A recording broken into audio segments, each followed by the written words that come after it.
Miss হবে না আপনার পছন্দের টিভি শো। দেখুন জি5 অ্যাপে একদম ফ্রি। কি হলো, আপনি এখনো চিন্তা করছেন?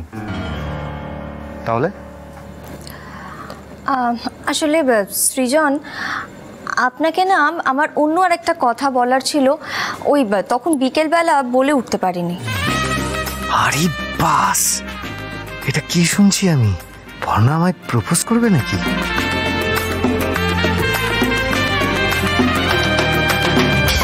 হ্যাঁ বলুন না, বলে ফেলুন। দেখুন, মনের কথা না চেপে রাখতে নেই, মনের কথা মনে চেপে রাখলে না খুব কষ্ট হয়। বলে ফেলুন। আসলে দেখুন, আপনি তো বহু বছর হলো চাকরিও করেছেন, এখন অবশ্য ব্যবসা করছেন। আপনি বুঝি ব্যবসা পছন্দ করেন না? চাকরি করবো? হ্যাঁ করবো।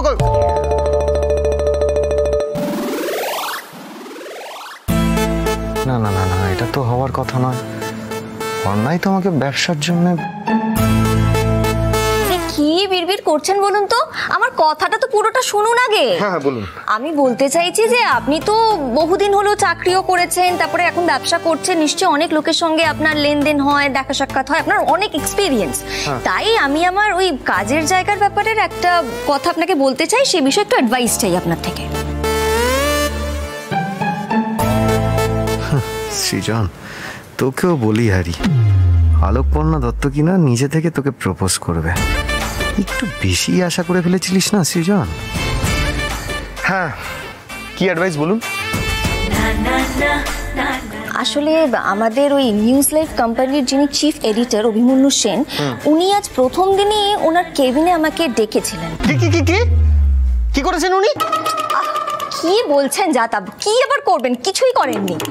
উনি শুধু আমাকে ওনার কেবিনে ডেকে এটা বলেছেন যে আমার যে 10,000 টাকা স্যালারি, উনি সেটা বাড়িয়ে 35,000 টাকা করে দিচ্ছেন। মানে দেখুন, উনি তো আমাকে চেনেন না, জানেন না, আজকে প্রথম জয়েন করেছি, আমি কি কাজ করব না করব সে আমি নিজেই জানি না, কাজই জানেন না, তো উনি হঠাৎ করে টাকাটা বাড়িয়ে দেবেন, এটা কেমন একটা লাগছে না? হ্যাঁ সেই তো, মানে প্রথম দিনই আপনার মাইনে বাড়িয়ে দিতে চাইছেন। আচ্ছা, মাইনে বাড়ানোর কারণ কি বললেন উনি? উনি কারণ বললেন যে আমার মধ্যে নাকি কোনো একটা এক্স ফ্যাক্টর উনি দেখেছেন।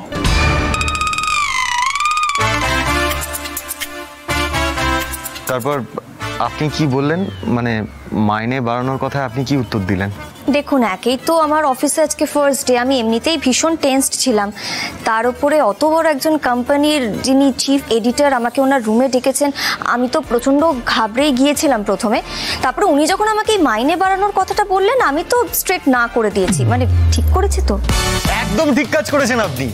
খবরদার বর্ণা, এরা কিন্তু খুব ফালতু লোক, ওইসব কথায় কান দেবেন না। না না সৃজন, মোটেই ফালতু লোক নয়, লোকটা ভালোই।